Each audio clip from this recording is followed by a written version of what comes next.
Et bienvenue sur notre chaîne Twitch Vélo Podcast pour suivre en direct les derniers kilomètres de l'étoile de Bessèges et du Tour de la Communauté de Valence. On est dans les troisième étapes de chaque course. On aura un petit débrief après aussi, on parlera du Tour d'Arabie Saoudite. Et comme d'habitude, je suis avec François-Pierre Noël. Salut FP. Salut Guillaume, salut à toutes et à tous. Ouais, deux courses passionnantes avec des Français en forme et notamment sur le Tour d'Arabie Saoudite. On en parlera tout à l'heure. Évidemment, ce podcast, vous pourrez le retrouver sur SoundCloud, sur Apple Podcast, Podcast Addict, YouTube et sur les plateformes, par exemple Spotify ou Deezer, évidemment. Donc n'hésitez pas à écouter les précédents podcasts. Il y en a eu aussi pas mal, que ce soit sur les coureurs français ou bien sur des débriefs de courses. Voilà Guillaume. Et puis là, en ce moment, Bessèges, il y a un coureur qui est seul devant, mais qui va bientôt se faire rattraper. C'est Magnus Sheffield, l'américain de Ineos, qui a distancé tout le monde dans l'échappée et le peloton est juste derrière lui à une vingtaine de mètres. On est là à Bessèges. Ouais, on est à 12 km de l'arrivée et ça visse un fort, un Education First qui est en train de visser avec dans sa roue un Cofidis. On a qui? On a le maillot jaune qui... Ça est là, oui, effectivement, avec Ouais. deux FDJ. Armirail, quand il s'est fait rattraper, il a soutenu un petit peu. On a donc, je regarde un petit peu en même temps parce que c'est vrai qu'on n'a pas forcément les noms, mais là j'ai le 45, on a Tobias Ludvigsson qui est devant pour la FDJ, avec aussi le 47, c'est Quentin Paché aussi, Quentin Paché qui est à la tête du peloton au niveau des étoiles de Bessèges. Je te laisse faire le point sur la course pendant que je mets Ouais. le petit tweet pour inviter tout le monde à venir sur notre chaîne Twitch en direct pour Pas de suivre problème. l'arrivée Et dans le avec Tour de la Communauté de Valence aussi. une attaque en ce moment là sur l'étoile de Bessèges à 10 km de l'arrivée, une attaque d'un coureur de la Total Energy, c'est s'il me semble bien Fabien Doubé, ami de Vélo Podcast, qui est déjà venu chez nous. Vous pouvez d'ailleurs retrouver l'interview qu'il avait faite quand il était arrivé chez Total Energy. Ça me remonte à il y a un an. Et bien c'est lui qui a accéléré la vitesse dans le peloton. Donc on a 10 km et l'échappée est terminée. Le coureur d'Ineos, Magnus Sheffield, s'est fait rattraper à l'instant, alors qu'on a un coureur d'Unio X, je pense que c'est Johansen qui vient de démarrer, avec un coureur de la Can Pharma qui est derrière lui. On a aussi un coureur de la Total Energy, je crois que c'est toujours Fabien Doubé qui l'a suivi. Donc trois coureurs qui ont accéléré l'allure en tête de peloton. On est donc dans cette troisième étape, on est à 9 km de l'arrivée, on est à la fin du col de Trellis, 2,4 km en tout. On arrive vers la fin là tranquillement, alors qu'on a un Cofidis qui fait la jonction derrière pour ramener un peu tout le monde, notamment le peloton, dont fait partie toujours Mats Pedersen, qui a été victime tout à l'heure alors d'une crevaison qui avait dû mettre un peu de temps pour rentrer. Heureusement, il avait eu Tony Galopin avec lui, Guillaume. Tony Galopin, Ouais. ça fait bizarre de le revoir De à la revoir la Trek. Trek, ouais, bien sûr. Mats Pedersen qui marche fort en ce début de saison entre sa bonne place au Grand Prix de la Marseillaise dimanche et là sa semaine à l'étoile de Bessèges ou même dans une arrivée avec un petit mur. Là, il s'est fait battre par Brian Cocker, mais voir son gros gabarit arriver au sommet là, pour la victoire, franchement, c'était assez impressionnant aussi. Alors qu'on a 10 Ah km ouais. de l'arrivée. Ouais, alors enfin, moi j'ai 9,4 km, Guillaume. J'espère que t'as pas un peu de retard. À Bon, moins j'ai que... 10 km moins. Alors moi je suis à 9,3 km pour tout te dire au niveau de ma télévision. Alors pourtant je suis en Suisse, tu vois. Donc, normalement, je Oui, devrais avoir alors un moi peu plus de retard. je ne le regarde pas sur la TNT, je regarde je regarde via les streamings,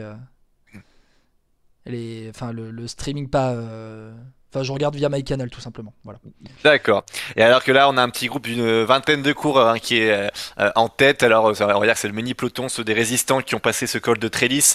Évidemment, il y a le maillot jaune, Mats Pedersen, qui est là le leader du classement général. Mats Pedersen qui avait remporté la première étape, on se souvient. Et une chute dans le peloton, une chute à l'instant dans le virage. Alors, j'ai pas du tout vu le maillot, je suis désolé, la caméra de course était braquée sur l'avant du peloton, mais ça a fait une grosse cassure là, parce qu'il y a eu une grosse chute. On a quatre coureurs devant, un Cofidis, un Uno X, donc c'est Johansen, je crois. Le coureur Cofidis, j'ai pas vu qui c'était, et on va nous remontrer la chute dans quelques instants.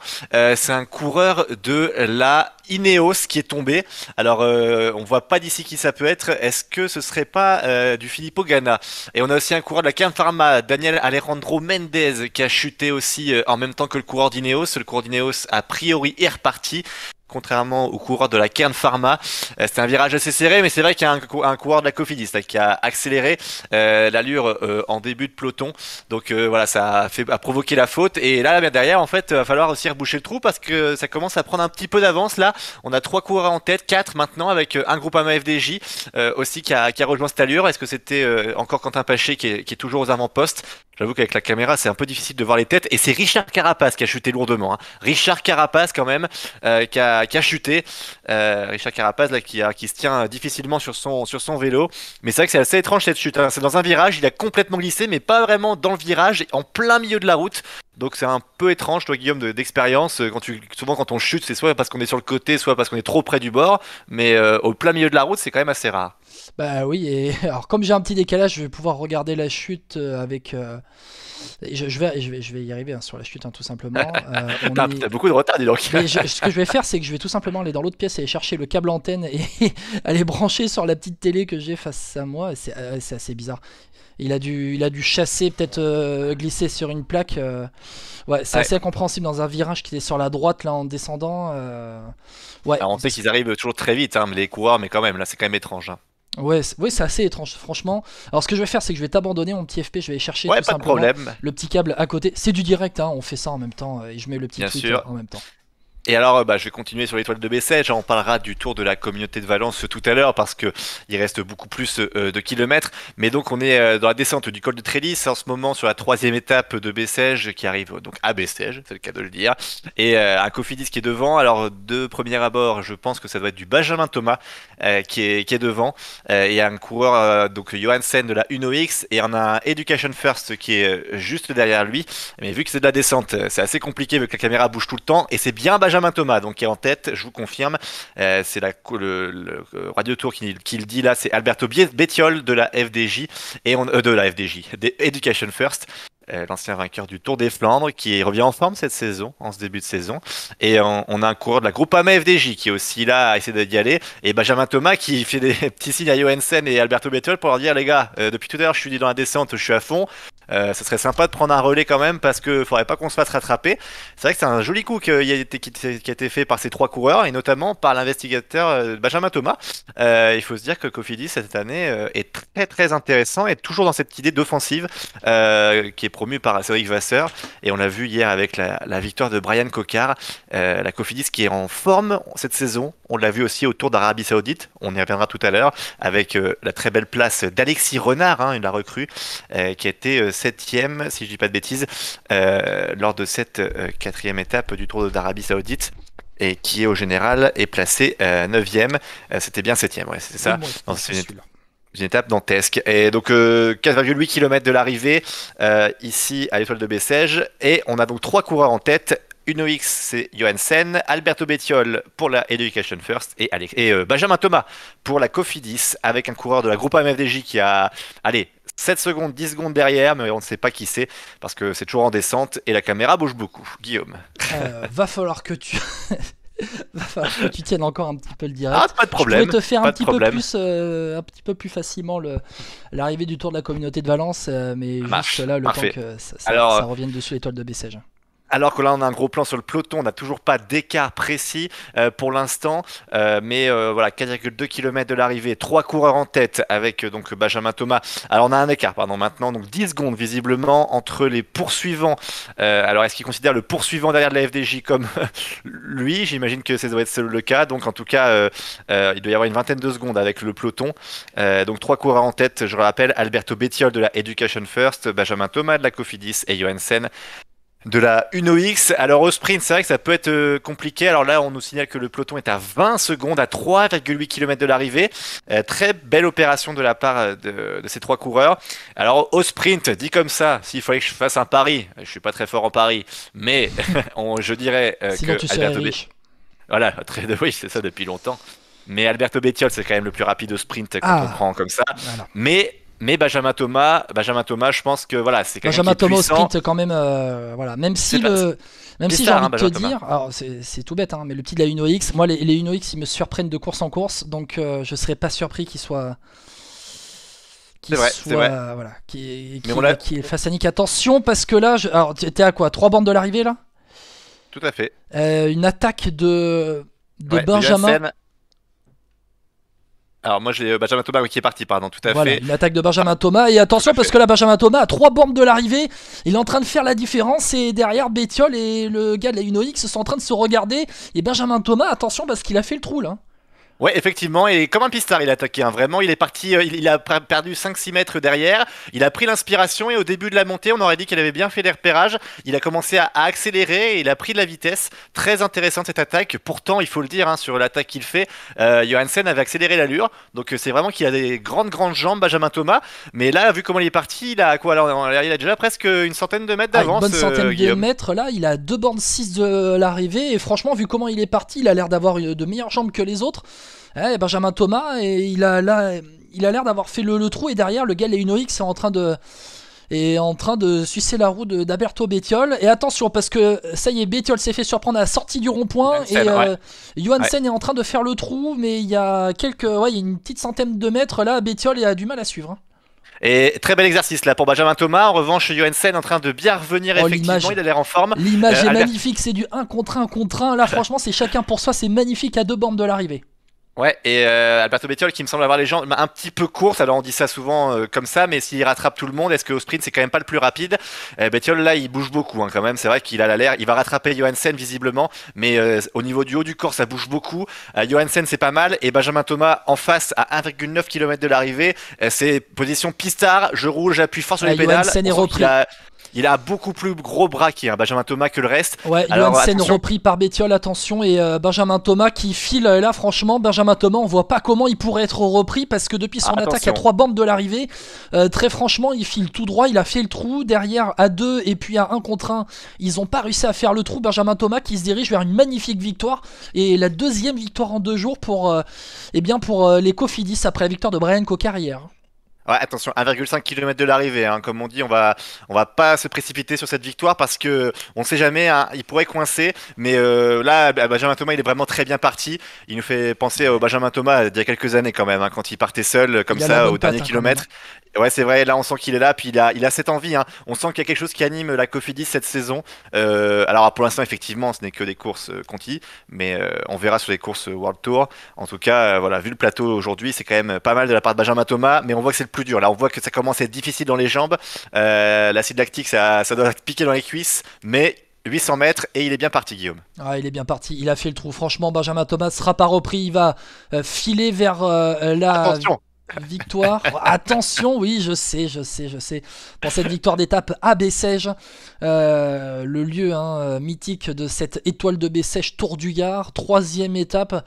On le rappelle, les premières étapes remportées, la première par Mats Pedersen, c'était mercredi à Bellegarde. Hier, l'arrivée à Rousson remportée au sommet d'un petit mur par Brian Cocard. Et puis là, un troisième vainqueur différent en 3 jours, mais un deuxième Cofidis qui va remporter une étape de suite avec donc Benjamin Thomas qui va l'emporter. Lui, je vais regarder sa place au général à Benjamin Thomas, 4e du général, il va prendre le maillot de leader avec la victoire d'étape. Et ben voilà, la victoire, mon cher FP2, Benjamin Thomas qui lève les bras, qui montre le maillot Cofidis. Et un bonjour à la Groupama FDJ. Alors que pour le sprint, pour la 2e place derrière, Alberto Bettiol va devancer Johansen. Derrière le peloton arrive Bettiol devant Johansen. Bettiol, ouais. Et le sprint pour la 4e place derrière, qui va l'emporter? C'est un Uno-X devant Brian Cocard et un Total Energy. Pour la 4e place, Brian Cocard, top 5 à nouveau aujourd'hui à 20 secondes derrière. Et donc avec les bonifications et l'écart qu'il y avait au général avant cette étape, normalement, je dis bien normalement, Benjamin Thomas devrait prendre le maillot de leader. Oui. Il va prendre le maillot leader. Il avait 27 secondes de retard sur Mats Pedersen. Alors il y aura les bonifs de la victoire, il y aura l'écart avec sa victoire en échappée. Je suppose que c'est 10-6-4 les bonifications. Alors je peux pas te confirmer ça, mais a priori je pense que ça doit être dans ce style en tout cas. Mais belle victoire de la part de Benjamin Thomas qui montre bien que Cofidis, voilà, ils ont fait une sacrée performance et là on voit Cocard tout sourire. Il y a quelque chose de renouveau dans cette équipe. On sent qu'il y a de la jeunesse, il y a de l'envie de se battre, il y a des revanchards. Cocard, alors Thomas, c'est le plus bel exemple. Arrivé 1 minute 8. Ouais, mais et c'est vraiment très bien joué de la part. C'est vraiment bien joué. On sent, alors j'allais faire le parallèle entre Cofidis et Total Energy. Parce que franchement, depuis le début de cette étoile de Bessèges, on les voit. Et puis même au Tour d'Arabie Saoudite, les Total Energy, on va en parler du Tour d'Arabie Saoudite après, on les sent je sais pas, requinqué. On sent qu'il y a quelque chose qui s'est passé. Alors qu'on voit le top 10 de l'étape avec la victoire de Benjamin Thomas, 9 secondes d'avance devant Bettiol et Johansen. À 15 secondes, le peloton qui arrive réglé par Rasmus Stiller, Kokar 5, Boassenhagen 6, Hofstetter 7, Champoussin 8. Devant Ulissi et Zimmermann pour compléter le top 10, alors qu'on fait un multiplex, le Tour de la Communauté de Valence FP. Les coureurs autour de la Communauté de Valence sont à 19 km de l'arrivée avec 4 échappés. On le suivra dans quelques instants.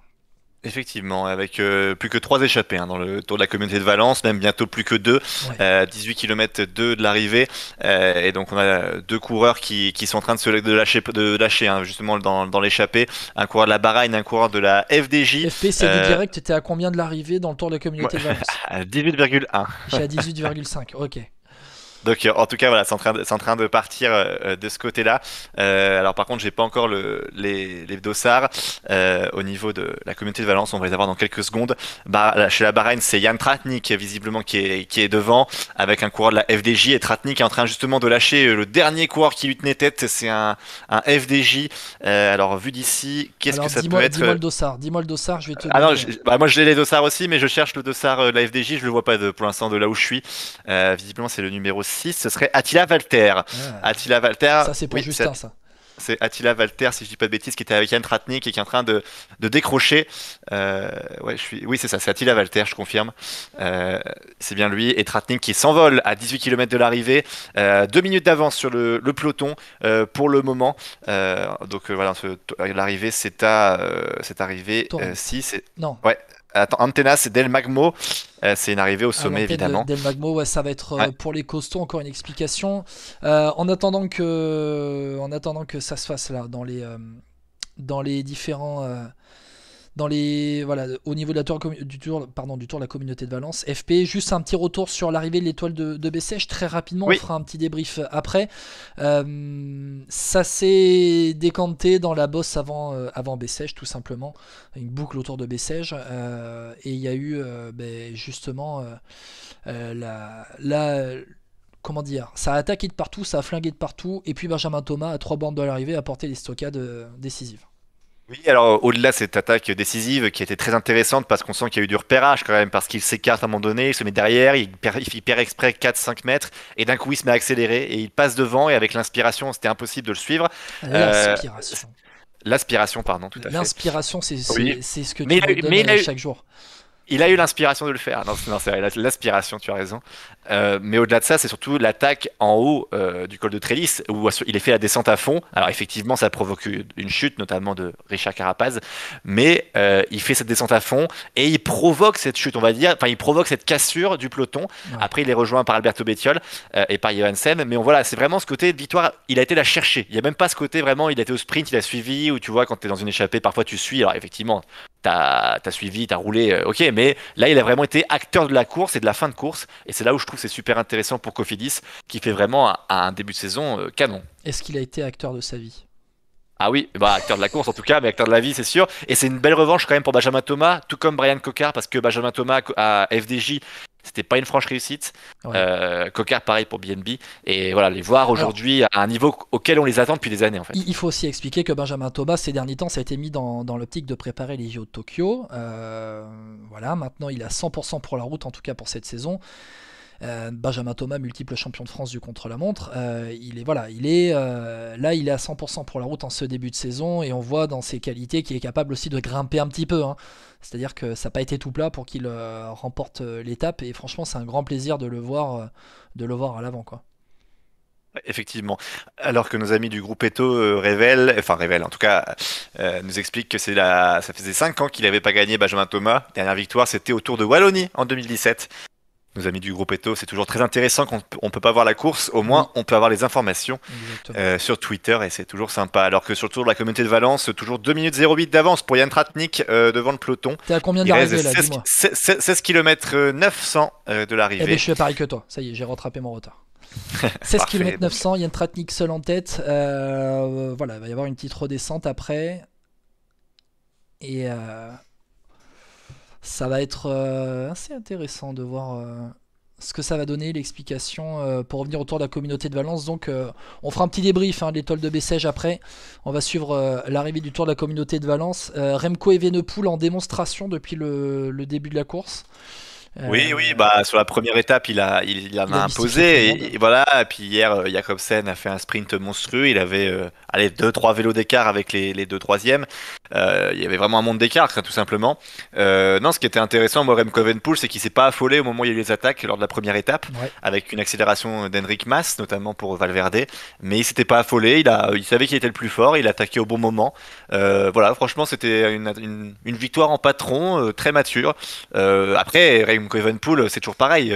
Ok, il gagne les victoires sur ces tours un peu, alors 10 secondaires, c'est pas péjoratif. Maintenant, on l'attend sur des courses World Tour quand même, parce que ça fait quand même 2 ans qu'il gagne des tours comme ça. Tour d'Algarve, je pense, il y a 2 ans. Enfin, l'an dernier, c'était pareil. Tour du Comité de la Valence cette année. Bah, c'est bien. Maintenant, on l'attend sur quelque chose de plus fort. Le Giro, par exemple. Ou alors un Tirreno Adriatico cette année, par exemple. Pour Pardon? Pardon, excuse-moi, j'ai été en train de regarder un peu les réactions. Tu parlais De Remco Evenepoel, de je disais, on Remco l'attend. Evenepoel. Ben, Remco Ouais, Evenepoel, en fait, on l'attend sur. Excuse-moi, sur le t'inquiète World pas, Tour, je hein. bois tes paroles. T'inquiète pas, mon FP, c'est juste un petit moment de déconcentration. Euh, Remco Evenepoel, on l'attend sur un grand tour, on l'attend sur 3 semaines, et puis on l'attend en haute montagne aussi. C'est un peu là l'enchaînement des jours de course. Sur le Giro, si je ne me trompe pas, l'année dernière, il n'était prévu que sur 10 jours. On sentait bien qu'après 10 jours de course, il était fatigué, vraiment fatigué. Il avait du mal à encaisser l'enchaînement des étapes. Là, on va voir ce que ça va donner cette saison, mais il faut pas demander trop non plus à Remco Evenepoel. Là, sur une semaine, c'est clairement sur de la moyenne montagne, c'est clairement là où il est le plus fort. Maintenant, voilà, il faut aussi être. Il y a les pianos, on va dire, avec Remco Evenepoel, même si franchement, dans le sprint qu'il fait hier, où Jacobsen est une jambe au-dessus de tout le monde, il est. Voilà, il est clairement au-dessus sur ce début. Et c'est sa course de reprise, il faut le dire aussi. C'est c'est sa course de reprise, c'est-à-dire que avant ce tour de la communauté de Valence, Remco Evenepoel, bah, il avait pas il avait pas eu un seul jour de course, donc il arrive, il reprend et bam direct il mystifie tout le monde quoi. Ouais, c'est vrai, tout à fait. Si tu veux, alors il reste 15 km, ça va être de la montée, donc il reste Ouais. encore à peu près, je pense, une demi-heure de course ou 20 minutes en tout cas, pour ce qui est du Tour de la communauté de Valence. Si tu veux, on peut peut-être débriefer le Tour d'Arabie Saoudite, qui a eu lieu plutôt ce midi. Alors petite Euh, question, est-ce que tu veux te oui, faire un bloc débrief après où on met l'Arabie Saoudite, Bessèges et Valence après course. ouais, je pense qu'on peut se faire comme ça, comme t'as vu, parce que là, pour l'instant, il se passe pas grand-chose dans le peloton, et puis on s'interrompt évidemment s'il y a une attaque ou dans le Tour de la communauté de Valence, mais on peut parler du Tour d'Arabie Saoudite au moins ce midi. Tu veux en parler maintenant? Ouais, je pense, c'est pas mal. Allez, on y va, le Tour d'Arabie Saoudite, on se remet sur les résultats un peu du Tour de la communauté de Valence, où franchement, FP, comme depuis le début, j'ai envie de te dire, le vent a encore joué un rôle prépondérant. Pour l'Arabie Saoudite, effectivement, très intéressant avec ces bordures qui ont eu lieu aujourd'hui. C'était intéressant de voir aussi que la tactique de la Quick Step qui a essayé de jouer en équipe parce qu'il savait, je pense, qu'il n'avait pas le coureur le plus fort dans le peloton, en tout cas dans le premier peloton. Il y avait beaucoup de coureurs, il y avait notamment Andrea Bajoli qui avait fait deuxième lors de la première étape. De ce Tour d'Arabie Saoudite. Il avait été battu par, je crois, Santiago Buitrago, le coureur de la Bahreïn. Mais c'était intéressant de voir ça, ce côté équipe, mais en même temps, ils se sont fait avoir parce que Maxime Van Gils de la Lotto était le plus fort dans la Ouais. montée. Cette montée sèche, 12%, qui nous rappelle un peu la Flèche Wallonne. Je sais pas ce que tu en as pensé, Alors, Guillaume. il était décrit par les organisateurs comme un petit anglirou. Voilà, C'est comme ça donc qu'il le décrivait, mais il faut dire que tu avais sur les derniers hectomètres des passages à 20% quand même. ouais, ouais. Ça a été quand même assez impressionnant de voir cette montée au milieu du désert après une course où ça a borduré de partout. Franchement, c'est un peu comme un mirage qui est arrivé comme ça au milieu du désert, quoi. Et puis c'était impressionnant, surtout on a envoyé par exemple un coureur comme Alexis Renard qui a fait une très belle performance et qui était dans ce premier peloton. Il a faire en fait sur la montée elle était tellement difficile qu'il arrêtait pas de faire des zigzags pour justement que ce soit moins Oui. dur, mais quand tu fais des zigzags tu roules plus vite, plus longtemps pardon sur cette montée. Oui, Donc au oui. lieu d'en faire 12, t'en fais 15, peut-être 20 kilomètres. En tout cas voilà, On, c'était on une donne, course on, on- intéressante. Et le classement, oui on peut-être donne le le classement. classement. Tu Ouais. veux le donner ou je le donne? Moi, j'ai le classement si tu veux. Allez, vas-y. Fais-toi Le le classement de classement. l'étape et je ferai le général derrière. Alors donc on est sur donc Maxime Van Gils qui a remporté l'étape, hein, le jeune coureur de la Lotto Soudal. Et derrière à 40 secondes on a deux coureurs, celui de la Bike Exchange, Luka Mesgec, c'est le Slovène. À chaque fois je confonds les deux drapeaux mais c'est ça Oui. Slovène. Et Tim Declercq, le Belge de la Quick-Step Alpha Vinyl. Alors, il faut pas chercher à comprendre hein, le classement de l'étape. Il y avait une énorme bosse type Angliru sur quelques mètres, sur quelques kilomètres avant l'arrivée, et pourtant vous avez des rouleurs, vous avez. Alors, c'était la borne, voilà, la bosse, c'était 3 bornes à 12% de moyenne avec des passages à 20% sur le sommet. Mais des Cherchez pas à bordures ont fait comprendre. que voilà. Cherchez Ouais. pas à comprendre. Il y a eu des bordures de partout avant. Voilà. Et Danny Van Poppel de la Bora qui est quatrième, Rui Costa de la Team Emirates 5, sixième Daniel Hoss de la Total Energy, septième Alexis Renard, le leader, enfin l'ancien leader, Santiago Buitrago Sanchez, le Colombien de la Bahreïn est huitième, et Andrea Bajoli de la Quick-Step 9 et Alexandre Geniez de la Total Energy dixième. Et je te laisse faire le général. Ce qui donne au général le nouveau leader Maxime Van Gils, qui compte maintenant 36 secondes d'avance sur Santiago Buitrago, 48 sur Rui Costa, Tim Declercq 4ème à 52 secondes, Danny Van Poppel et Danielos 5ème et 6ème à 57 secondes. Ce sont les seuls coureurs qui sont dans la minute derrière 7ème. Le Danois Anton Charmig de la Uno X à 1,29, Alexandre Geniez et Alexis Renard 8-9 à 1,36 et 1,45, et Simone Consoni 10ème du général à 1,46 à égalité dans le temps avec les 11e et 12e que sont Cyril Barth de la BNB Hotel et Benjamin Declercq de la Arkea Samsic. C'est Ça un... bougera plus beaucoup hein, parce que demain il reste Ouais. une étape et qui est pas difficile. Donc, Alors voilà. que autour de la communauté de Valence, petit retour, on est à 11 bornes 4 de l'arrivée, pareil pour toi FP. Ouais, c'est ça, on se 11, borne 3. Ouais. 11 bornes 3, il passe sous l'arche d'un sprint intermédiaire. Jan Tratnik, le leader de la course. Alors derrière, on a vu les Deceuninck. Non, pas les Deceuninck Quickstep. Qu'est-ce que je dis? Deceuninck qui a filé chez Alpecin. Les C'est Quickstep Alpha. Alpha Vinyl. Voilà. Voilà, je m'y remets. Quickstep Alpha Vinyl de Remco Evenepoel qui ont vissé un petit peu dans une bosse. 2 minutes d'avance pour Tratnik sur le peloton. Il va être repris dans l'ascension finale. Pour ce Tour d'Arabie Saoudite, FP, finalement, on a eu. Comment dire? On a eu là aujourd'hui. Sion, aujourd'hui. Comment? Une révélation aussi, moi je trouve. Maxime Van Gils, ouais, Van Gils, première victoire professionnelle, eh bien, à seulement 22 ans, c'est la jeunesse de la Lotto Soudal. On a eu hier la victoire FP, la victoire de, que je me remets, Pardon, tu parles de Tour d'Arabie Saoudite, c'est Groenewegen qui a gagné hier Dylan devant, Groenewegen, emmené ouais, parfaitement ouais, par Luka Mesgec, devant Dan Maclay de la Arkea Samsic d'ailleurs. Juste exactement. devant lui. La deuxième étape, c'était Santiago Buitrago après une montée où on a vu. Alors, franchement, je crois que j'ai ouvert les yeux en grand. C'était mercredi, c'était Danielos dans la montée avant la.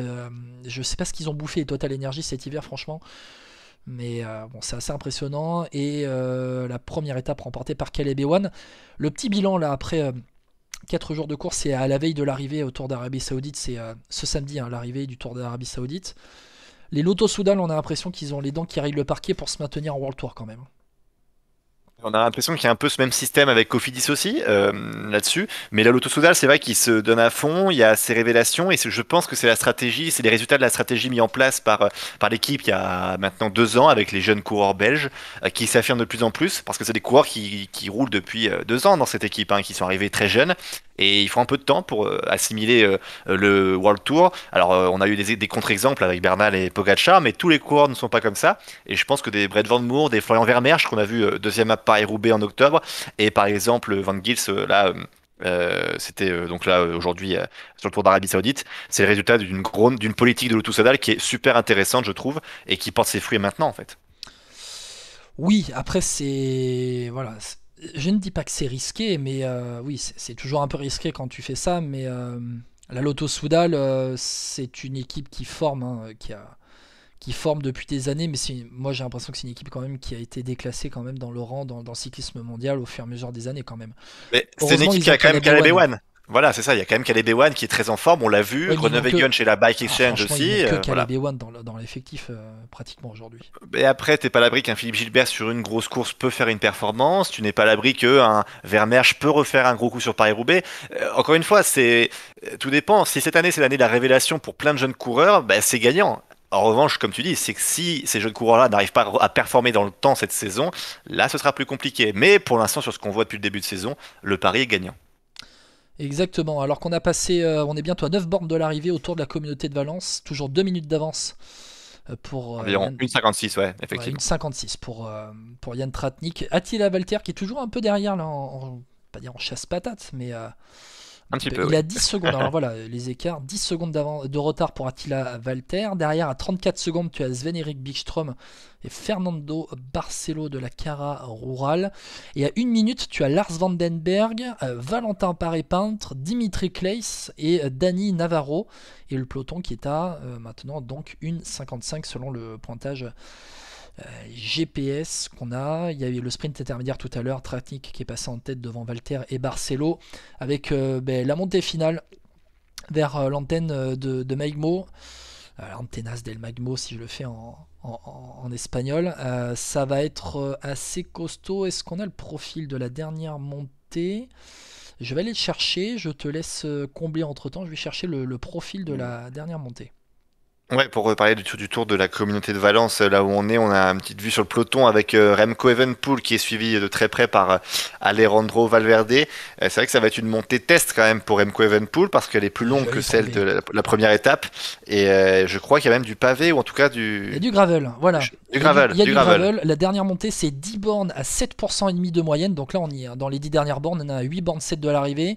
Il y a du gravel un petit peu. C'est 7 bornes et demi de moyenne. Donc ça va être assez costaud. Même si, alors voilà, la dernière rampe est quand même la plus sévère. Où on a 5 bornes et demi à 10%. Il va falloir s'accrocher. Est-ce que Remco Evenepoel sur le gravel va être le plus costaud, sachant qu'on a les Movistar qui ont pris un peu le contrôle de la situation dans le peloton, où il y a le duo Valverde Enric Mas qui est en forme, qui est placé au général aux alentours de la 5-6e place. À voir. Alors qu'on refait le point un petit peu vite fait. FP, Tratnik en tête avec 25 secondes d'avance sur Valter, 53 secondes Voilà. sur Barcelo. Et à mon avis, je crois que le groupe derrière avec Paré-Peintre, notamment Vandenberg, a été repris par le peloton. Alors que là, on Ah, voit chouchou pareil peintre, où est-ce qu'il est? le chouchou Valentin. Et là, tu attendais, chouchou Valentin Paré-Peintre qui pointe le bout de son Eh nez. oui. Là, c'est les Movistar FP qui font le forcing dans le peloton. Ouais, une 53, il reste un peu plus de 8 km de montée. Il n'y a pas de la panique à bord. Puis bon, Yann Tratnik, je pense que c'est pas le plus dangereux des coureurs pour ce tour de la communauté de Valence, en tout cas pour le général. Donc voilà, bah, ça roule tranquille, mais je pense que ça va s'accélérer dans les 5 derniers kilomètres. Toi, ton avis sur le tour d'Arabie Saoudite, je sais pas ce que tu as pu en voir. En tout cas, moi, sur ce que j'en vois, ce qui est intéressant de voir, je trouve surtout en ce moment, c'est que les trains de sprinters sont déjà en route chez les sprinters habituels, c'est-à-dire les Groenewegen et One, au-dessus du lot, avec un gros train. Gaviria un peu décevant, mais sinon, on va dire le classique, les trains habituels sont présents. On voit, on voit les coureurs en forme tout de suite. On voit qu'il y en a, ils ont le couteau, comme je te disais, les lotos ont le couteau entre les dents pour aller chercher des points tout de suite avec Caleb Ewan. Ouais, tu retrouves les grosses cuisses tout de suite et t'as quand même quelques, pas dire des révélations, mais quand tu vois sur le sprint de la première étape, c'était à Winter Park, à Martin Lass de la Boransgro qui prend la deuxième place, Nicolo Bonifazio cinquième, le petit Félix Gross de la UAE qui termine sixième. T'as quand même des gars qui pointent le bout de leur nez, mais oui, de toute façon, le Tour d'Arabie Saoudite, c'est quand même une course où les trains de sprinters font la différence.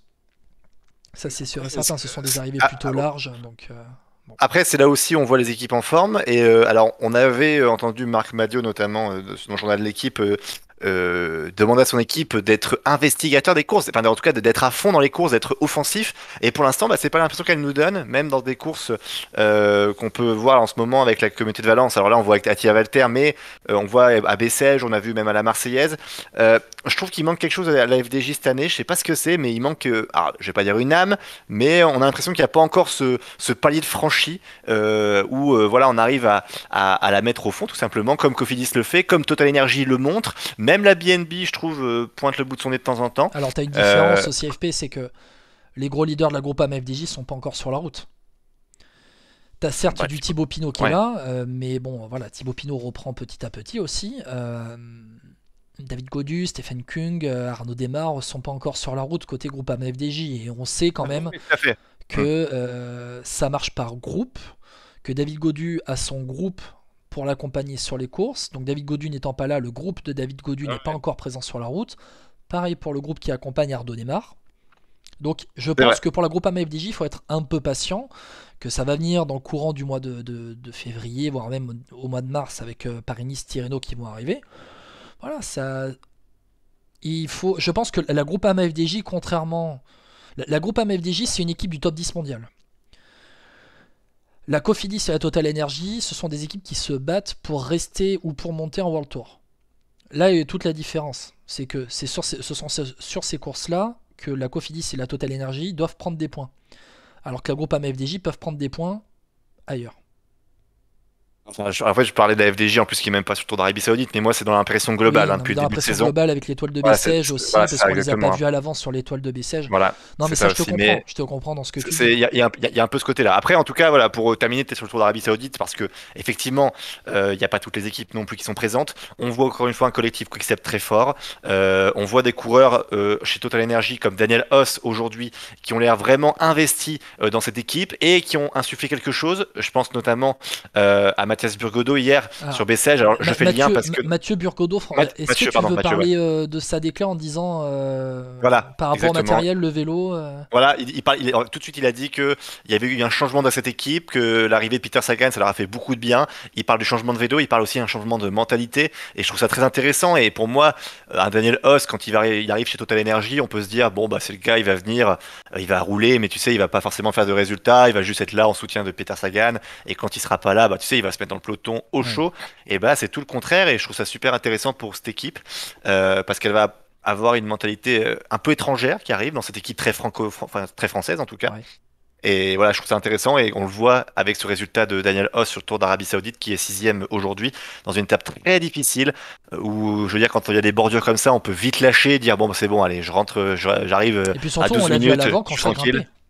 C'est surtout ça moi, Ouais. qui m'a impressionné, c'est que Alors Daniel Hoss à après, l'avant quand ça grimpait. ouais. Alors, Bon, on l'a vu à l'avant, mais on l'a vu ouais. vite à l'arrière après, hein, parce que bon, Oui Daniel aussi. Hoss, il est, voilà, c'est pas Mais du on tout l'a son vu à profil, hein. l'avant alors qu'il y avait encore il y avait un peloton amoindri.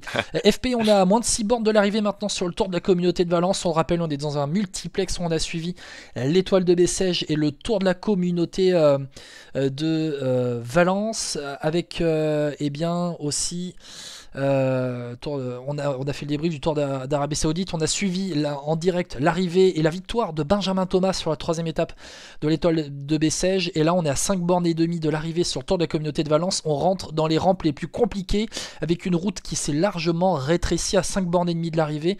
Une 21 d'avance pour Jan Tratnik sur le peloton. Attila Valter est en chasse-patate, j'ai envie de dire. Il a été lâché quelques kilomètres plus bas.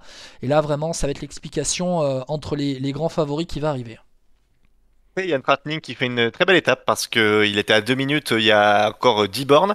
C'était que de la montée quasiment, il y a une légère descente évidemment. Mais Yann Tratnik il a fait une très belle étape et là il reste une 20 et il gère bien son effort. Alors si les gros s'expliquent tardivement et que Tratnik en a gardé un petit peu sous la semelle, c'est pas dit qu'il rattrape. En tout cas, très belle étape du cours de la Bahreïn et on a forcément une pensée pour notre ami Barnabé, hein, qui lui est Oui. pas sur le Tour de la Communauté de Valence, pourtant ça passe pas loin de chez Il est, lui. avec le tour Mais il est sur le Tour d'Arabie ouais, Saoudite. Ouais. Ouais, ouais. voilà, c'est ça exactement. Donc, qui travaille avec l'équipe Bahreïn. C'est toujours Bahreïn Merida. Victorieuse. Oui, Victorieuse, pardon. Oh là là, ouais, ça Qui est remonte à allemand loin, ça. pour Ouais, FP. Victorieux. Ouais. Ils changent tellement tous de nom maintenant, tu sais. Entre les autres qui partent chez l'un ou chez l'autre, C'est tu vois, compliqué, hein, ma bonne dame. ah, c'est clair. Bon, en tout cas, voilà. Et puis, on va voir ce qui va se passer derrière. Une 12 maintenant d'écart. Attila Valter qui a allez, une vingtaine de secondes, là, à peu près 15 secondes. À 5 km de l'arrivée, belle étape du Hongrois aussi qui est très attendu cette saison et qui sera l'un des leaders de la FDJ au Giro cette année, qui part depuis la Hongrie aussi cette année, non?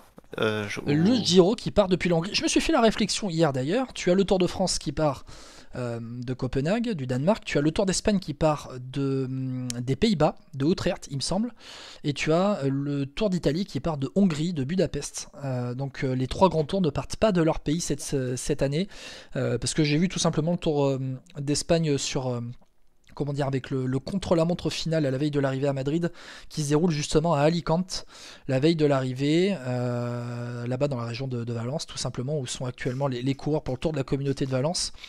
Et eh bien, tu as donc le retour en Espagne de la Vuelta qui sera à Irún, au Pays Basque. C'est vrai. À Irún, ça va être sympa avec derrière c'est la Quick Step qui roule évidemment Ouais, pour pour protéger le Remco maillot de leader Evenepoel. de Remco Evenepoel, mais en tout cas pour imprimer le tempo.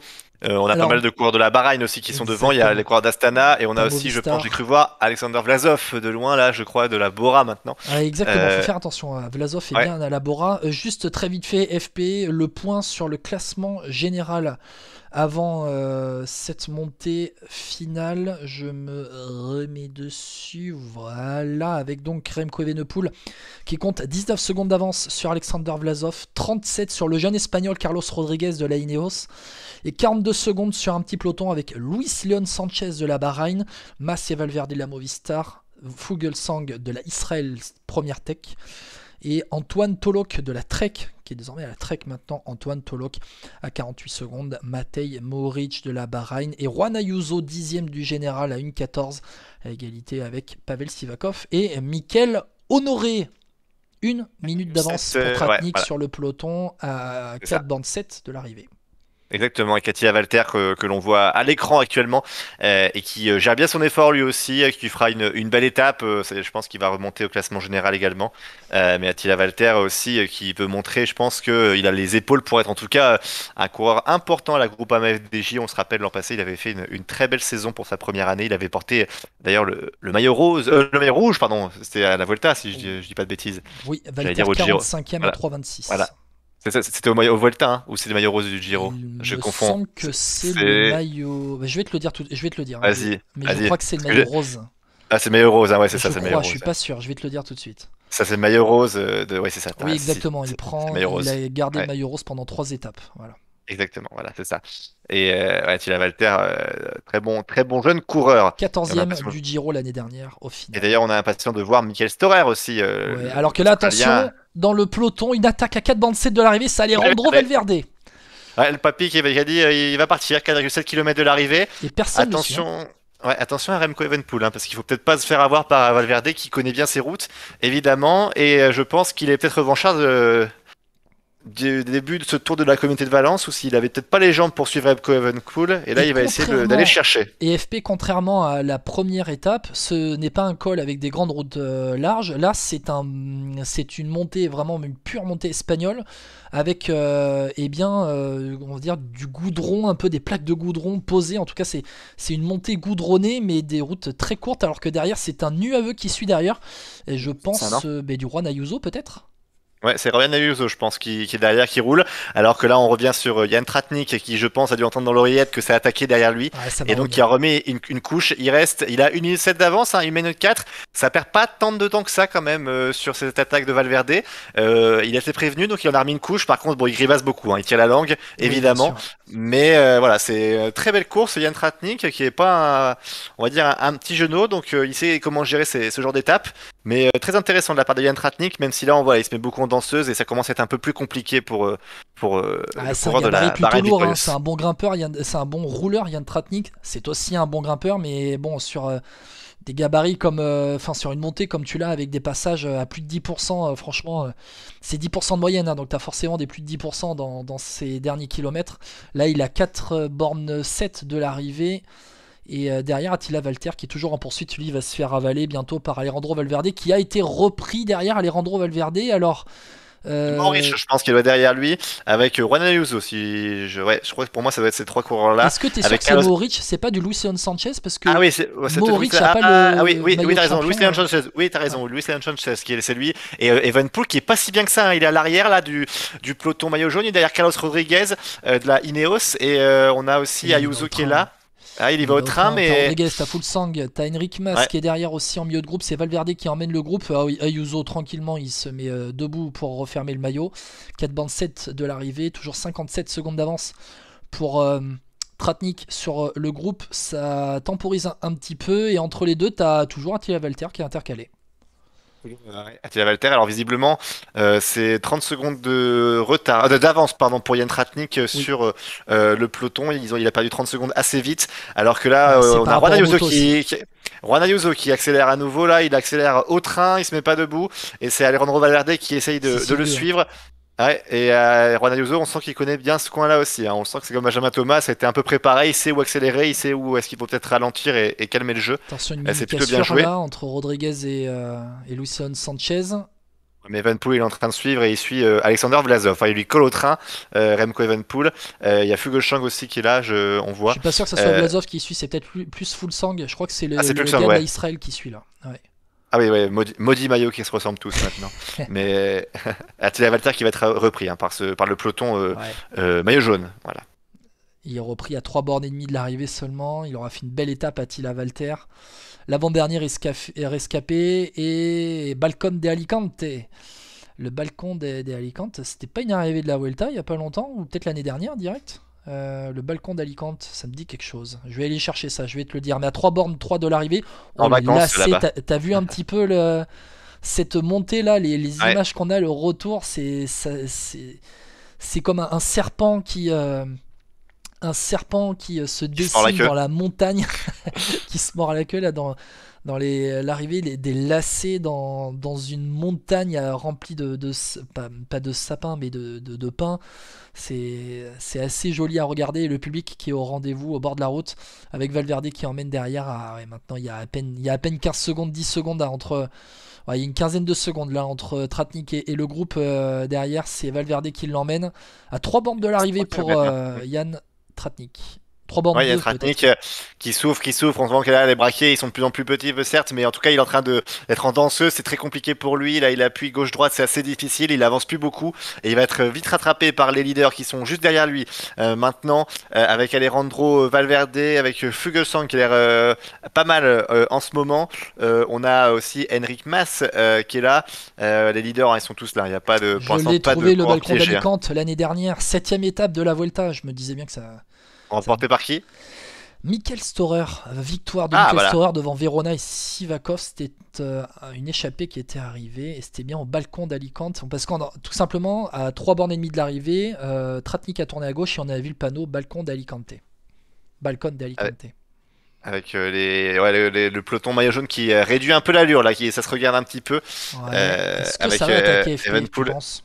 Bah 3 km. Après, est-ce que Evenpool lui a pas suivre puisque pour l'instant il n'a pas d'intérêt à attaquer, même à moins qu'il se sente très bien, mais on a vu tout à l'heure que sur l'accélération d'Alejandro Valverde, il n'était pas super bien, enfin en tout cas il n'était pas très bien placé. Donc on va voir comment ça va se passer. Et Ayuso qui en remet une. Ayuso qui ouais, en remet une avec Valverde, full sang dans sa roue, On Evenepoel est en dans le quatrième gravel. position. Et on est dans le gravel pour Tretnik, donc Oula. ça va arriver pour les autres. Attention aux crevaisons dans cette portion gravel. Alors c'est du chemin blanc, j'ai l'impression. Voilà, on tourne à droite et on est dans le gravel. Ça y est, c'est parti. Alors full sang, il vient du VTT, peut-être qu'il sera un peu avantagé, il a l'habitude. 2 bornes 9 de l'arrivée et derrière, on a du mal à Attila Valter. Il a beaucoup de mal. Normal, Normal, il vient ouais, c'est d'être normal. repris. Et attention parce que full sang accélère avec les deux Evenpool, Movistar dans la Evenpool, roue. il est pas bien. Evenpool, il est très loin. Evenpool, très très loin après cette accélération là. Il est en 12e position et Fuglsang a accéléré et Evenpool, je pense qu'il gagnera pas aujourd'hui. Oh non, il gagnera pas. Mais Full Sang, à l'expérience, ancien VTTiste, lui, il fait la diff là, dans les premiers mètres de la Evenpool portion décroché. gravel, avec donc les deux Movistar dans la roue, du Alexander Vlasov qui a suivi. Et franchement, ça fait une belle fin de course là, avec cette portion gravel, hein. Evenpool qui est en train de revenir. Il fait un gros effort parce qu'il y avait le peloton s'était coupé en deux. Il était dans la deuxième partie et là il fait l'effort pour ramener tout le monde. Et Evenpool là maintenant il est revenu. Oula il est revenu mais il revient comme une balle Evenpool là par contre là incroyable. Alors je sais pas s'il était mal positionné mais il Peut-être, revient ouais. comme une balle dans le premier peloton. Est-ce que ouais ce serait peut-être pas le moment si on est un adversaire d'Evenpool d'en remettre une pour peut-être Le on tester. va dire le tester à nouveau parce que là Evenpool est revenu. En revanche c'est Juan Ayuso qui a un peu plus de mal maintenant dans ce Ils premier sont 6 dans le groupe groupe. maintenant. Ils sont 6 dans le groupe avec donc Fuglsang, Vlasov, Full Sang, Vlasov et Venepool. Tu as les Mas, deux Valverde. Movistar, voilà, avec Mas et Valverde. Et l'autre au fond, je vois pas qui c'est. Je vois pas Alors, qui. moi non plus. Moi j'aurais dit C'est. Ayuso, mais je suis pas certain. C'est pas Carlos Rodriguez. Non, non. Ah, si, t'as raison, c'est Carlos Rodriguez. Oui, Carlos t'as raison. Rodriguez. Ouais, c'est ça. C'est lui. Ouais, c'est Carlos Rodriguez. Le deuxième du Tour de l'Avenir l'année dernière. Est-ce que ce serait pas lui? Peut-être. Alors qu'il y a un petit écart J'arrive qui est en pas à train de se voir. créer. Pugelsang et je crois que c'est Henrik C'est Mas. Valverde qui a du mal. C'est C'est Valverde. Non, Valverde c'est qui Valverde. lâche un petit Ouais. peu. Et c'est Henrik Mas qui est donc en train de suivre Fugelsang. Sur Rodriguez qui l'accélération du Danois. décroche.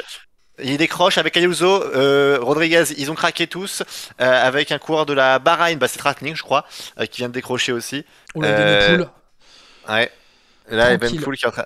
Ouais, tranquille. Alors, tranquille, oui. Alors, j'ai vu quoi? J'ai vu des Ouais. coureurs plus tranquilles que lui quand même, Oula, hein. oula, Fulsang, oh, Fulsang qui a déchaussé un petit peu dans un virage sur la droite, il menait le groupe, alors que derrière, non, c'était pas Carlos Rodriguez, il me semble que c'est un Trek, ou alors Ayuso, mais peut-être un Trek, c'est peut-être Antoine Tolok qui est justement bien placé là, avec son maillot blanc, et donc c'est maintenant Vlasov à 2 bornes de l'arrivée qui mène le groupe de devant, Fulsang qui menait le groupe et qui a déchaussé un petit peu dans un virage sur la droite.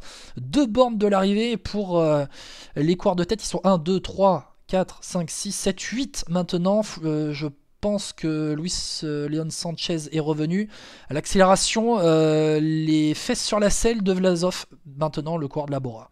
Ouais, alors c'est incompréhensible, hein. Evenpool, enfin, bon, ok, il est fort, etc. Mais au niveau du placement, c'est soit catastrophique, soit il a vraiment eu un coup de moins bien parce qu'il était décroché, il est revenu, après il est redécroché, il revient fort devant. Je Est-ce sais qu'il pas avait mis comment le mauvais il roule. braquet? Est-ce que... Peut-être, mais c'est assez étrange. Ouais, il donne pas une impression on va dire, de sérénité sur le vélo, en tout cas, Evenpool, même si il est revenu à chaque fois. Donc, bon, pour l'instant, il est dans la roue de Vlasov. Il n'y a pas un Ils trou se qui suivent s'est tous fait les deux. là, FP? Un petit trou, et là, Evenpool, il en met une. Alors, Evenpool, il se met devant maintenant, Alors, devant Vlasov, et il accélère avec Henrik Mas derrière lui et Fuglsang. exactement, avec Evenepoel, Vlasov, Mas, Fulsang, derrière Carlos Rodriguez qui tente de revenir, c'est bien Antoine Tolok avec Luis Leon Sanchez qui sont derrière. On a une belle fin de course, hein. Franchement c'est une magnifique fin de course, on est bien content de vous faire ce petit multiplex, on a vécu, on vous rappelle la victoire de Benjamin Thomas sur la 3ème étape de l'étoile de Bessèges, et là on a donc l'arrivée du Tour de la Communauté de Valence, avec Remco Evenepoel et son maillot jaune qui mène la course dans cette portion gravel à l'arrivée avec Vlasov, attention qui en remet une, Alexander Vlasov. Il Et qui n'arrive prend pas. quelques mètres d'avance. Il met quelques mètres d'avance, là, il doit être à 3-4 mètres. Ouais, Je pense que là, ah oui, ça lui donne confiance. Là, il est en train d'accélérer. Il a mis un petit. une Il a bande 6 regardé de derrière lui. l'arrivée. Et là, il en remet une. Et là, il creuse l'écart. Là, il creuse l'écart. On est sur une dizaine de mètres maintenant d'avance. Alexander Vlasov qui est parti. Pour l'instant, alors, il n'est pas en danseuse, évidemment, parce que sur du gravel, c'est un peu compliqué. Mais il est parti voilà, à fond, à fond. Et Evenpool qui n'arrive pas à aller le chercher. Est-ce qu'il est parti à fond les ballons? Ah oui, oui, là, il est parti et c'est Yakov Fuglsang de Israël qui a essayé d'aller les chercher. Evenpool qui se met dans sa roue. Mais Alexander Vlasov, grosse impression du coureur russe de la Bora. Ouais, Vlasov qui a l'air bien en forme là, ce début de saison. Il avait pris la 2ème place mercredi lors de la première étape. Il est 2ème du général là, 19 secondes d'Evenepoel. Attention parce qu'entre l'écart qui actuellement et peut-être la bonif à l'arrivée, Vlasov il pourrait récupérer la tête. Et là Vlasov il a la poussière de la moto dans la figure. Pff, oh là là là là. Et la Ah ouais, poussière des motos dans la portion gravel derrière, il a fait le trou, hein. Il a fait le trou, on voit. Ah oui, voilà, il a 3-4 secondes d'avance au Ouais. moins, une vingtaine de mètres, une trentaine de mètres même maintenant. On a Ah là, elle est au niveau de la montée et on une revient sur du bande 2. béton. Une bande 2 de l'arrivée, ça y est, une bande 2 de l'arrivée, on est revenu sur du béton et Vlasov qui va devoir travailler sa relance là.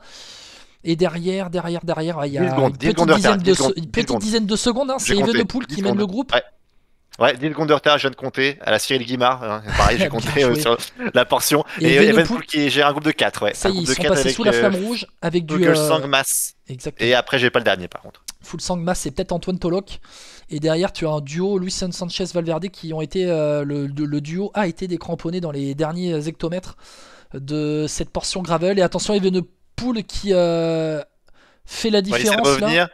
Mais Vlasov qui en met une, hein. C'est vrai que je pense que l'image écrase un peu, mais Vlasov, je pense qu'il crée encore plus l'écart. Alors que là, c'est Carlos Rodriguez qui est bien là. C'est pas Tolok, c'est Carlos Rodriguez de la Ah oui, Ineos qui en remet Tolok est une en et qui est en train 4ème de position. décamponner Evenpool, hein, doucement. Evenpool qui est en train de péter. Et là, Evenpool, il était vraiment pas bien parce que là, il est en train de sauter. Il saute complètement. Ah, Evenepoel, il est affalé sur Il est son à fond. guidon. Ouais. Il est à fond. Il a Henrik Mas dans la roue. Il a Carlos Rodriguez un peu devant.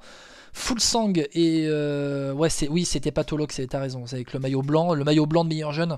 C'est c'est Evenepoel qui l'a normalement, mais il est porté par Carlos Rodriguez puisqu'Evenepoel a le maillot jaune.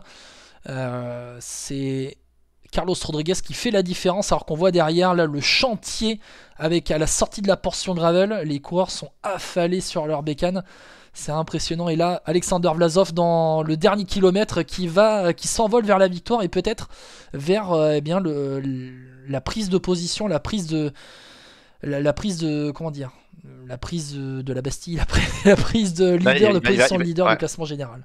Il va prendre le lead en tout cas de ce classement général, et on voit Evenepoel qui a lâché. Hein. On voit son regard, il regarde derrière lui. Et là, même pour tout vous dire, c'est que Alexander Vlasov, quand on voit l'image de Vlasov, on voit même plus Evenepoel en fond. Donc il aura plus de 20 secondes, 30 secondes de retard.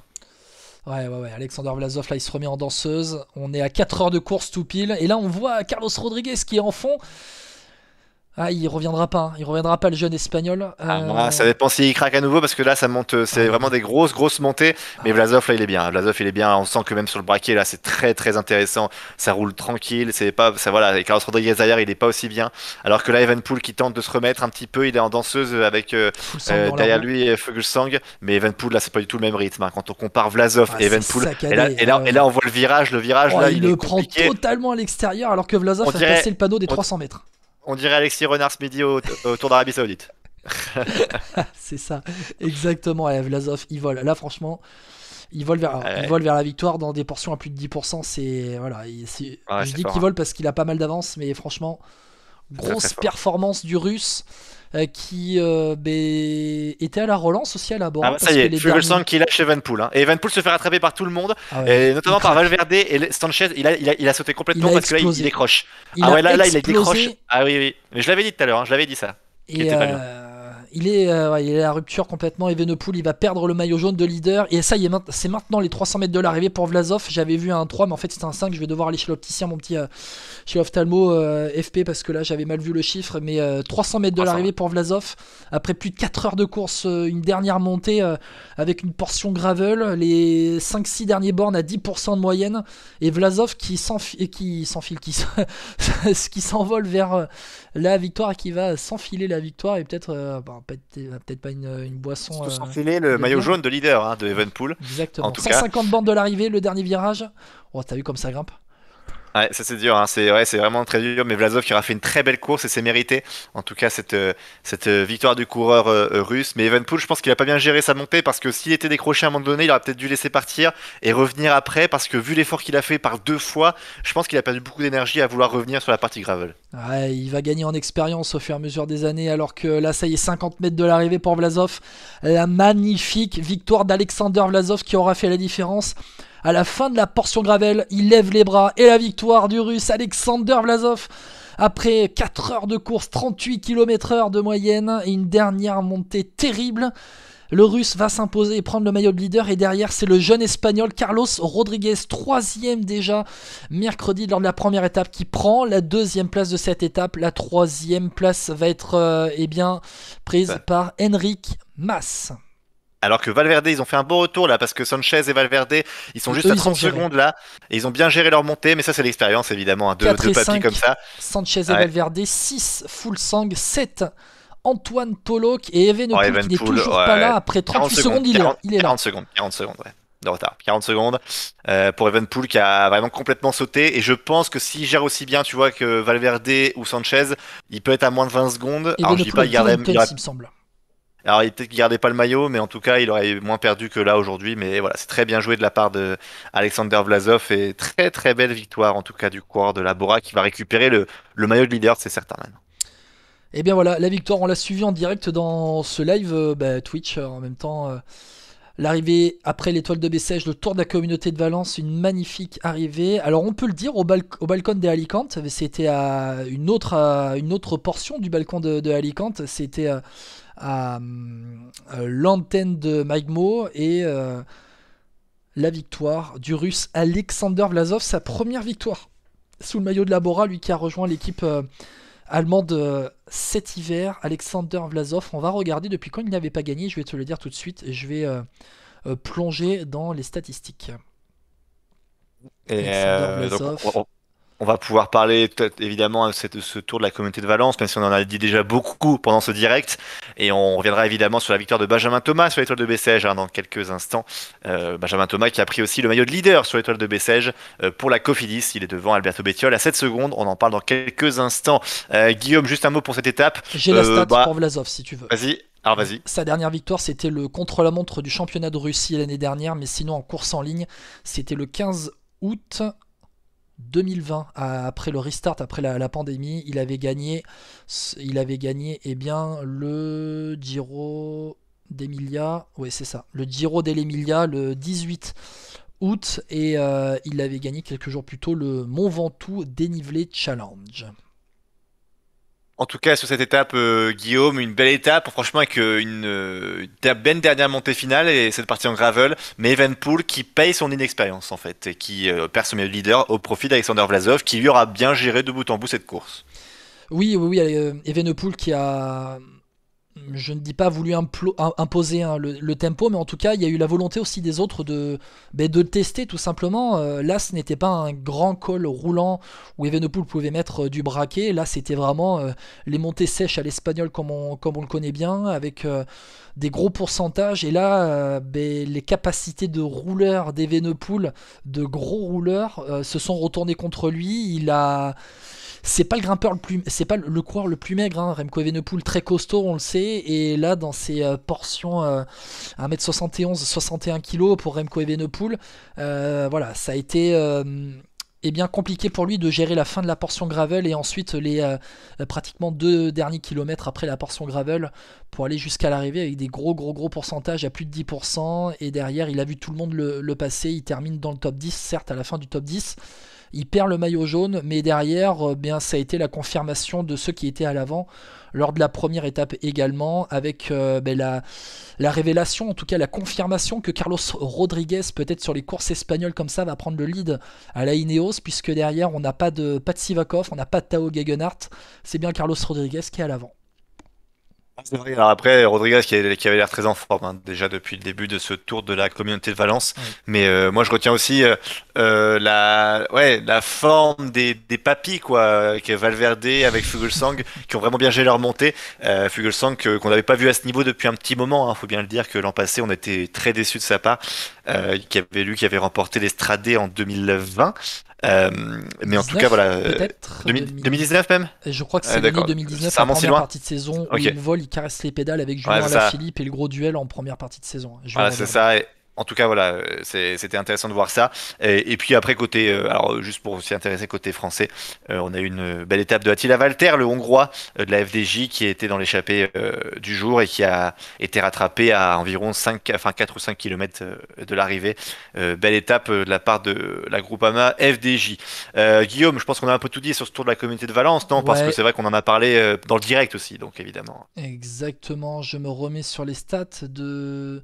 deuxième place de Fuglsang au Strade Bianche 2019, mais il volait dans cette première partie de saison. Il avait remporté Liège-Bastogne-Liège. Il avait fait top 3 aux 3 Ardennaises. Il volait dans cette première partie de saison. Les Strade Bianche 2019. Je me mets pour qu'on soit très précis tout simplement dans ce qu'on dit. Il avait perdu derrière Julien Alaphilippe. Voilà le gros duel de début de saison 2019 entre les deux. Là on est en début 2022 et Fuglsang qui revient bien avec la Israël, première tech sa nouvelle équipe, et puis Vlasov, les deux anciens finalement de l'équipe Astana. D'ailleurs, allez regarder le rap de l'équipe Astana pour la présentation de l'équipe. J'ai vu un commentaire, Malaise TV, je crois que c'était ça. Si tu y arrives, on pourra essayer de le mettre sur les réseaux sociaux, sur Twitter ou sur Facebook. En tout cas, on pourra le partager, en tout cas sur le compte Vélo Podcast. Regardez ça. FP, est-ce qu'on fait... Alors attends, qu'est-ce qu'on fait? On se fait un débrief complet maintenant de l'étoile de Bessèges, du tour de la communauté de Valence. On fait quoi? Tu veux que de la communauté de Valence? Le tour de la communauté de Valence, on en a un peu parlé maintenant. Je pense que tu vois, on peut pas dire. Moi, en tout cas, j'ai pas grand chose à dire de plus que ce qu'on a dit depuis tout à l'heure. On fait le débrief de la journée complet? Ouais, je rapide? pense, on peut faire rapidement. Alors après, sur le Tour En d'Arabie 3 points. Saoudite, FP, toi, en 3 voilà. points, qu'est-ce que tu retiens de cette journée avec donc, on le rappelle, la quatrième étape du Tour d'Arabie Saoudite. C'était en milieu de journée la victoire de Maxime Van Gils à l'étoile de Bessèges en milieu d'après-midi. On l'a suivi en direct ensemble dans ce multiplex vélo podcast pardon, sur Twitch. On l'a suivi en direct ensemble. L'étoile de Bessèges, la troisième étape, la victoire de Benjamin Thomas en solitaire. Et donc sur le Tour de la Communauté de Valence, magnifique étape remportée par le Russe Alexander Vlasov. FP, ce que tu retiens, vas-y dis-moi. Bon, les 3 points, ce serait que Maxime Van Gils se révèle enfin, lui qui a attendu à la Lotto Soudal, c'est satisfaisant. Autour de la communauté de Valence, moi je mettrais quand même l'inexpérience de Remco Evenepoel en avant, qui perd le maillot jaune parce qu'il a voulu suivre lors d'une montée alors qu'il n'était pas bien, on l'a bien vu, et il aurait dû attendre un petit peu patiemment comme Alejandro Valverde. Je pense pas que ça aurait suffi pour sauver son maillot jaune, mais en tout cas il aurait pu réduire l'écart parce que Valverde, la preuve, arrive avec 30 secondes de retard sur Blasov et lui il en avait 40 de retard, 40 secondes. Et puis sur les Bessèges, c'est Cofidis me fait rêver.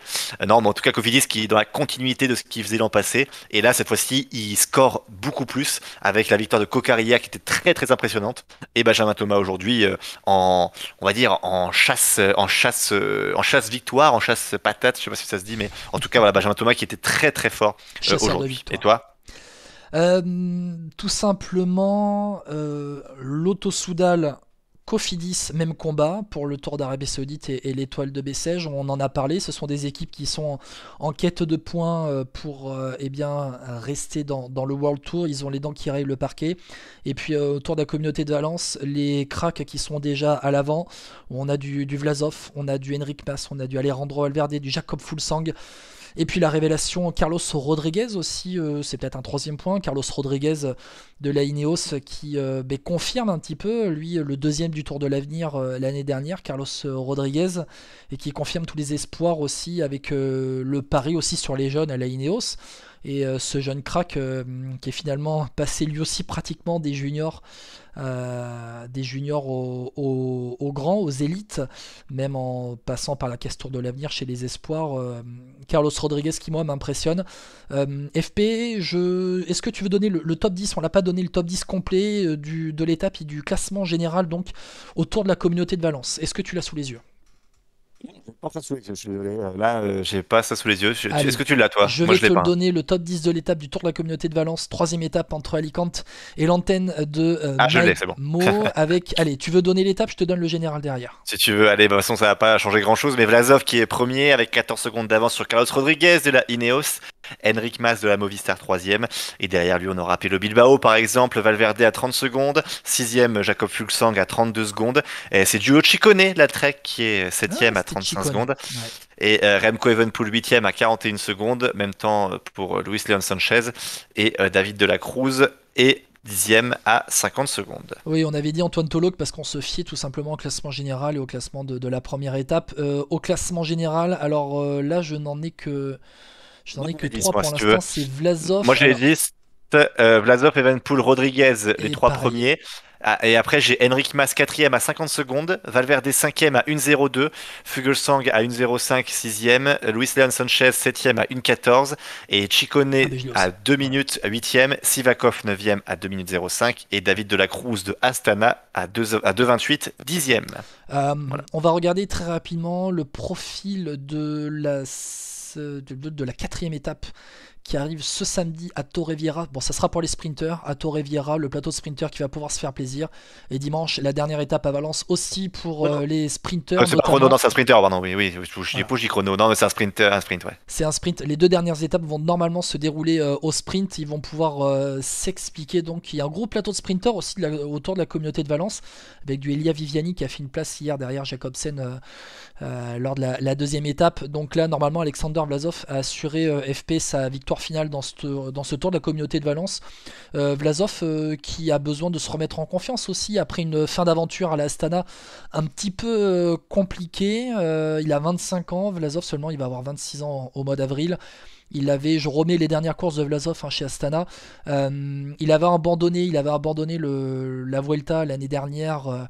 Il n'avait pas pris le départ de l'avant-dernière étape après avoir passé les trois quarts de la course aux portes du top 10, et ses dernières grosses performances, Alexander Vlasov, c'était au Tour d'Italie où il avait terminé quatrième, mais les 6 derniers mois étaient plutôt compliqués pour le Russe, et là il est à la relance dans l'équipe Bora. Un bon début de saison, il était déjà présent sur l'une des courses du Challenge de Majorque, au Trofeo Pollencha, où il avait terminé troisième. Alexander Vlasov qui donc redémarre très bien l'aventure dans l'équipe Bora. On le verra sur l'UAE Tour et Paris-Nice notamment dans les prochaines semaines. On passe à Bessèges? Allez, Bessèges, mon petit FP, avec donc la victoire de Benjamin Thomas. Ouais, Benjamin Thomas, deuxième victoire pour Cofidis sur cette étoile de Bessèges avec après Brian Cocard hier, c'est Benjamin Thomas qui s'impose. Il est parti à environ 10 km de l'arrivée en descente. Il a cassé ce peloton, il a réussi à partir grâce à une chute, hein, il faut bien le dire aussi, de Richard Carapaz et d'un coureur, je crois que c'était Education First aussi. Il est parti avec Alberto Bettiol et Johannes, le coureur de la Tobias Haaland, Johannesen, ouais, le Norvégien de la Uno X, et il a réussi à s'échapper aussi de ce petit groupe de 3 et il a remporté en solitaire donc cette troisième étape. Déjà tout simplement sur cette étape, Guillaume, Benjamin Thomas, on va dire qu'on a retrouvé le Benjamin Thomas incisif qu'on avait connu au début de la FDJ. Oui, oui, oui. Pour refaire très rapidement la manière avec laquelle il s'est échappé, on a un virage à épingle sur la gauche à 3 bornes avant le panneau des 3 bornes de l'arrivée. C'est en légère remontée. Et sur un faux plat montant, tout simplement, il s'était laissé un peu décrocher, 2 mètres de retard sur le duo Johannesen-Bettiol. Et il en a mis une en faux plat montant. Il a assis tout le monde, personne n'a réussi à le rejoindre. D'abord, le duo Bettiol-Johannesen était uni pour le rejoindre. Et ensuite, en 1 contre 1, ils ont essayé tour à tour de le rejoindre, Benjamin Thomas, mais finalement, ils arrivent à 10 secondes derrière lui. Ouais, franchement, Benjamin Thomas a retrouvé de la jambe parce que dans le final de cette troisième étape de l'étoile de Bessèges, ça grimpait un petit peu, hein. On avait le col des Brousses et le col de Trellis. C'était allez, on va dire du 5 km environ. Et ça grimpait. Peut-être que Benjamin Thomas avait regardé parce que justement sur la carte là qu'on a à 3 bornes de l'arrivée, tu avais du 500 mètres à 3%, et c'est là qu'il a attaqué pour faire la différence. Il a regardé. Tu sens que quand il s'écarte, tu sais, derrière ce groupe de 3, il était l'idée, enfin, il menait depuis le début de la descente. À un moment donné, il leur a dit de rouler. D'un coup, il s'est écarté. On n'a pas trop compris pourquoi il lâchait 3-4 mètres. Et dans le virage, derrière, il s'est lancé. Donc, non, je pense clairement qu'il avait repéré cette étape. Et ce qui veut dire qu'il avait de la lucidité à ce moment-là pour savoir qu'à ce moment-là de la course, il avait cette petite remontée, un faux plat montant, il pouvait faire la diff. Ouais, c'est ça. Et après, franchement, ce qui m'intéresse beaucoup avec cette équipe Cofidis, c'est que l'an passé, ils avaient la même philosophie, mais ils avaient du mal à terminer la course, à gagner, ils avaient un peu de malchance. Et là, cette année, c'est les mêmes envies, c'est les mêmes principes, les mêmes préceptes prônés par Cédric Vasseur, et ça marche. Et on le voit même avec Brian Cocard hier, sur une montée sèche. C'est pas un sprint comme ça plat ou même un peu en faux plat montant. C'était une vraie montée. Pedersen qui était très en forme était longtemps en tête et Cocard il l'a eu à l'arracher, mais il l'a eu à l'envie, je crois surtout. Donc voilà, Cofidis c'est un pouce vert pour cette équipe, comme la Total Energy à qui il manque pour le coup une victoire. Oui, ouais, Cofidis qui redémarre très bien, et ce sont 2 recrues, hein. Ce sont 2 recrues qui gagnent, hein. Ouais, c'est fort. Hein. Voilà, c'est fort, hein, de la part de Cédric Vasseur. On a eu sur le plateau de la chaîne L'équipe hier, après la victoire de Brian Cocard, avec Kevin Reza qui était invité. Et franchement, et Cocard et Reza, tu sens qu'ils en avaient un petit peu contre Jérôme Pinault dans les déclarations, même sans le nommer. Tu sens qu'il y avait un grand esprit de revanche, hein, quand même, envers l'ancienne équipe BNB. Peut-être pas Jérôme Pinault personnellement, mais en tout cas l'ancienne équipe BNB. Voilà, ce sont des revanchards qui se sont imposés. Benjamin Thomas qui aussi avait besoin de se relancer, le multiple champion de France du contre-la-montre, champion de France en titre du contre-la-montre et champion aussi en 2019. Il redémarre très bien, il avait pris le top 10 des 3 premières étapes, le top 10 des 2 premières étapes de l'étoile de Bessèges. Il a gagné la 3e, il avait déjà fait 12e au Grand Prix La Marseillaise en emmenant Brian Cocard également. Gros début de saison de Benjamin Thomas qui veut prouver. Juste rapidement son programme, apparemment il sera sur le Grand Camino en Espagne le 24 février, dans 20 jours. Il est prévu sur Tirreno Adriatico et Milan-San Remo. Juste pour dire aussi, donc il reste 2 étapes dans cette étoile de Bessèges, Ouais, et notamment une belle étape demain avec l'arrivée au Mont Bouquet. On ça va être pense forcément compliqué, hein. à Thibaut Pinot. Et puis on aura ensuite un contre-la-montre final euh, de 11 km à Alès pour dimanche, Mais avec une avec, arrivée en montée voilà, aussi. Voilà, l'arrivée en sur bosse, les ouais, il y a une hauteurs de bosse. Alès, avec la Voilà. petite, comment dire, pas crypte, mais une petite église en haut de Alès, là, au site de l'Ermitage, avec des rampes plutôt sévères à la fin. Juste rapidement, le général de cette étoile de Bessèges pour faire le point, parce que Benjamin Thomas est en tête avec 7 secondes d'avance devant Bettiol, 15 secondes devant Mathieu Burgodeau, c'est Connor Swift.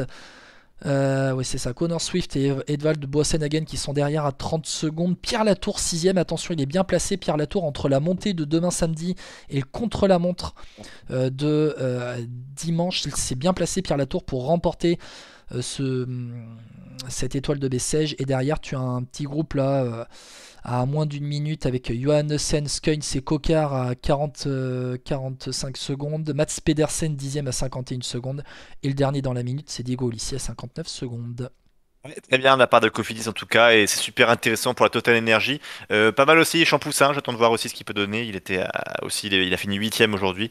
Champoussin en général, il est combien? Je te le dis tout de suite, mais Il Champoussin, doit être. il a 10 minutes, il est 73ème à 10 minutes. Ah Je ouais, crois ah bah qu'il il a a été du pris dans oui. les cassures lors de Ah la oui, première ah étape. oui, dommage, L'arrivée c'est à dommage. Bellegarde, ça avait cassé, je te le dis tout de suite. C'est dommage. Champoussin, eh oui, 138ème à 10 minutes lors de la première étape, il avait été pris dans les cassures. Clément Champoussin. Donc voilà pour le français, mais qui va, à mon avis, être peut-être à l'avant demain pour la victoire d'étape au Mont Bouquet. FP, on clôt très rapidement ce débrief d'après-course, après l'étoile de Bessèges et le Tour de la Communauté de Valence. Très rapidement, on remet le résultat pour ce débrief complet qu'on va remettre en podcast. Juste la partie débrief, on va la mettre en podcast pour vous sur nos différentes plateformes pour écouter. Vous aurez tout en tête. Le Tour d'Arabie Saoudite avec la victoire du Belge Maxime Van Gils du côté de l'Arabie Saoudite après une étape marquée par les bordures. Le Belge de la Lotto Soudal qui a pris le maillot de leader à Santiago Buitrago. Vous avez Alexis Renard qui a fait un top 10 et Alexandre Géniez aussi qui ont fait top 10 sur cette 4ème étape. L'arrivée, c'est ce samedi. Ce sera une étape qui va arriver au sprint à Alula Old Town. Et ce sera pour les sprinters, donc au général Maxime Van Gils qui va l'emporter. Il a 36 secondes d'avance sur Buitrago, 48 sur Rui Costa, le premier français. C'est Alexandre Géniez à 1,36, 8ème, Alexis Renard 9ème à 1,45, Cyril Barth 11ème, 1,46. On est complet mon cher FP. Et on essaiera d'en parler la semaine prochaine dans ce cas-là des résultats en tout cas. Et puis les courses redémarrent, donc évidemment, on essaiera de se refaire un podcast évidemment prochainement si notre temps professionnel nous le permet, parce qu'évidemment on est toujours un peu contraint par rapport à ça, Guillaume. Exactement, on a essayé d'adapter ce live avec nos horaires et puis en même temps on essaye de vivre comme on peut les courses. En tout cas, bah, c'était un bon petit kiff. Ça en amène d'autres hein, pour ces directs, ces multiplex, à suivre les courses en direct donc sur la chaîne Twitch de Vélo Podcast. FP, merci beaucoup. C'est à toi Guillaume, et puis évidemment si vous n'avez pas Twitch, pas de problème, vous l'aurez juste un peu plus tard ces podcasts, hein, mais si vous l'écoutez ce sera donc sur SoundCloud, Podcast Addict, Spotify, Deezer ou Apple Podcast. Et on le mettra aussi sur notre chaîne YouTube en replay. FP, merci beaucoup d'avoir été avec moi pour ce multiplex étoile de Bessèges Tour de la Communauté de Valence. On en refera d'autres un peu plus Toujours un tard. plaisir. Et en attendant, qu'est-ce qu'on peut souhaiter? Allez les Bleus pour Prenez la soin de vous, destination. ciao. Ouais, Ah voilà, oui, prenez soin de vous. allez ciao à tous. Ciao, ciao.